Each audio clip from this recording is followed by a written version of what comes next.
अस्सलामुअलैकुम, welcome to the Aafia सलाम show. और आफिया सलाम शो में अभी हमारे जो आजकल मौज़ूआत चल रहे हैं वो 16 दिन की उस एक्टिविज़म के सिलसिले में हैं जो कि जेंडर बेस्ड वायलेंस के ख़िलाफ़ है। और उसमें बहुत सी मुख्तलिफ़ थीम्स को हमने टैकल किया है। उसमें एक जो थीम है वो ये है कि औरतों को एक ख़ास खाने में बंद कर दिया जाता है कि ये औरत अगर घर से निकली है तो वो इस किस्म की औरत होगी, या औरत के लिए सिर्फ यही रूप बेहतर है, वो या माँ हो सकती है या घर में खाना पका सकती है, कपड़े धो सकती है। आप एडवर्टाइजिंग में देखें तो वो इस तरह की अप्लाइंसेस वगैरह को प्रमोट करने में इस्तेमाल होती है।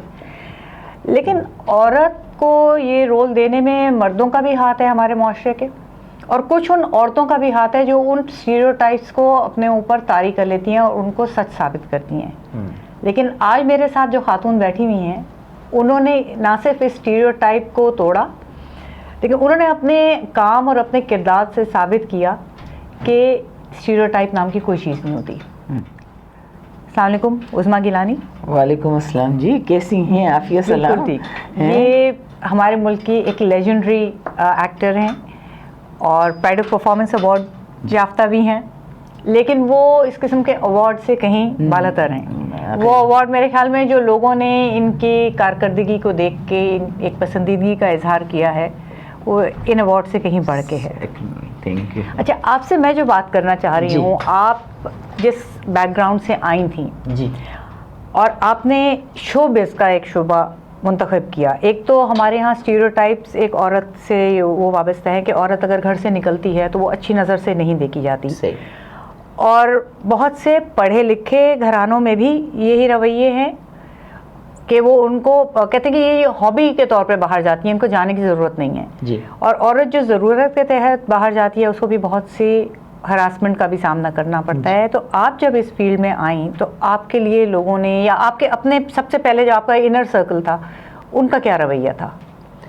डेफिनेटली आपने जैसे भी अपनी इंट्रो में कहा है आफिया कि डेफिनेटली, और मैं तो बात कर रही हूँ कोई अबाउट 40-42 ईयर्स पहले की बात कर रही हूँ, 1970 की। उस वक्त तो बिल्कुल भी कुछ नहीं था। लेकिन और ख़ास तौर पे मैं जिस बैकग्राउंड से मेरा ताल्लुक़ है, वो औरत निकल के काम नहीं कर रही है बल्कि शोबिज़ में आ रही, तो वो तो बहुत ही बड़ा एक बहुत मरहला था आना। लेकिन मैं ज़िम्मेदारी के साथ बाहर निकली आफिया। और औरतों को मैं समझती हूँ कि दो तरह के हमें प्रॉब्लम्स हैं। मर्दों का प्रॉब्लम ये है कि जैसे मेरा मियाँ जो है उसको जब एक्स्ट्रा इनकम आनी शुरू हुई और उसका जहन का और उसका फाइनेंशियल बोझ कम हुआ तो उसने फ़ौरन, मैं ऐसे हाइपोथेटिकल कह, तो उसने एक्सेप्ट कर लिया कि इस मेरी बीवी का बाहर जाना तो ठीक है, जाएगी, लेकिन अगेन जो टबूज़ हैं सोसाइटी के वो उसमें फंस गया। लोग कह रहे हैं औरत की कमाई खा रहा है, तो वो फिर से मर्द बन गया। अंदर से वो कह रहा है कि हाँ है, बिल्कुल सही बात। तो ये तो मर्दों का प्रॉब्लम है जिसमें मैं उनके लिए बहुत परेशान हूँ, मर्दों के लिए, क्योंकि हमारे यहाँ मर्द जो है वो ज़्यादा सोसाइटी का सताया हुआ है बनिस्बत औरत के। आपके ख्याल में वो ज़्यादा इनसिक्योर हैं? वो ज़्यादा इनसिक्योर हैं और उनके ऊपर रिस्पॉन्सिबिलिटी ज़्यादा हैं उनके ऊपर सोसाइटी की, इसलिए कि हमारे यहाँ एक मर्द जो है वो ऑन एन एवरेज कोई 5 से 7 लोगों का कफील होता है। बिल्कुल ठीक। जिसमें माँ बाप हैं, एक बहन है जिसकी शादी होनी है, एक छोटा भाई है जिसको पढ़ाना है और अपनी बीवी बच्चे हैं और उसको कोई हेल्प नहीं है। मैं हमेशा ये कहा करती थी आफिया कि हम यार, मर्द जब बाहर जाता है, जब मैंने काम करना शुरू किया, मर्द जब बाहर जाता है तो कितने लोगों के सामने अपनी ईगो माइनस करता है, और हम एक मर्द के सामने अपना ईगो माइनस नहीं कर सकते। जब वो घर आता है तो हमें किल के तौर पे डालते हैं। तो ये मर्द की तरफ से तो उसके सपोर्ट में तो ये मेरे पास एक कन्विंसिंग पॉइंट है।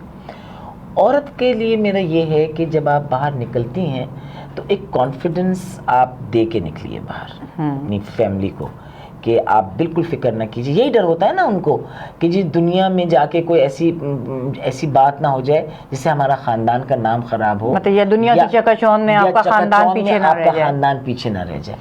तो ये दो चीज़ें अगर हम कायम रखें, मैं हमेशा कहा करती थी कि आप जब बाहर निकली हैं काम करने के लिए तो आपका रवैया वैसा ही होना चाहिए। आपके बाल लंबे लंबे खुले हुए, रोलर्स नहीं लगे होने चाहिए, आपका लिबास रिवीलिंग नहीं होना चाहिए, आपकी जो आँख के अंदर सिंपल सपाट आपका एक्सप्रेशन होना चाहिए। डोंट गिव किसी को एक्सप्रेशन कुछ ना दीजिए, मतलब नॉट अवेलेबल का बोर्ड लगा होना नॉट चाहिए आप अवेलेबल, पे। सपाट एक्सप्रेशन आपका होना चाहिए। बिल्कुल। तो वो ये हमारी लड़कियों की कमी है, जो कि बहुत कम हमारी जो बाहर जाने वाली लेडीज़ हैं वो इस बात को समझ पाई हैं। जिन्होंने समझा है वो सक्सेसफुल है, उन्हें कोई प्रॉब्लम नहीं हुई।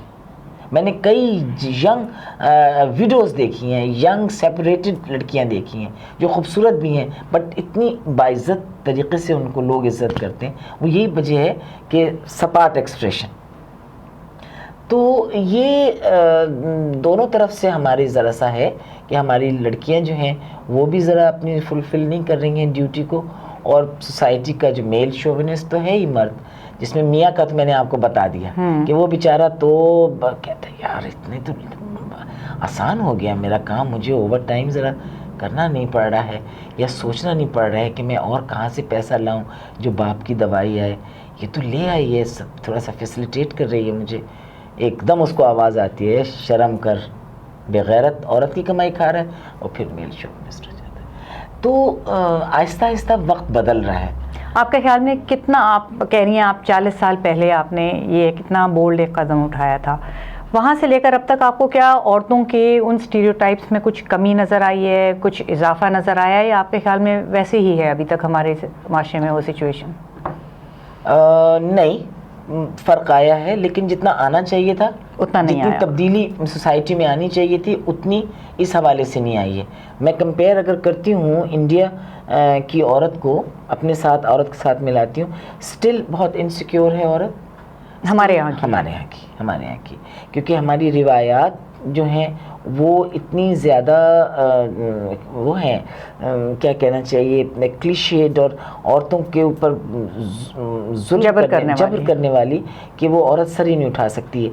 अच्छा, अब औरत जो कौन सी है, अर्बन सोसाइटी की मिडिल क्लास औरत, आपकी जो वो है गांव की औरत है, वो तो कर रही है, और उसको तो करना है, उसके बगैर तो नहीं चल सकता। वो तो कर रही है, वो तो काम भी कर रही है, वो तो आपके मुल्क को खिला रही है, काम वही करती है, बाहर औरत ही जाके करती है। कपास भी काट रही है, चुन रही है, खेत भी काट रही है, घर में आके खाना भी पका रही है, बकरियां भी चरा रही है, लकड़ी भी ला रही है, खाना भी पका रही है, बच्चे भी पैदा कर रही है बेतहाशा, और जूते भी खा रही है। बिल्कुल। और अगर कोई आदमी, ये देखो तुम, ये डिलेमा है सोसाइटी का, कोई आदमी जाके या कोई औरत मुझ जैसी जाके उसके मियाँ के मुंह पर, मैं तुम्हें बताऊं कि मैंने एक औरत थी, उसका मियाँ जो था जुल्म करता था उसके ऊपर, इस सारे कामों के बावजूद।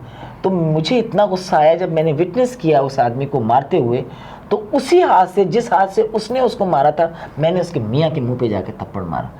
वो औरत कहती है बाजी जी थाडा की मतलब है, तुसी काहदे लिए मार दे, मर्दा ते कोई औरतां हाथ चुकदे ने, तुसी की कीता जे।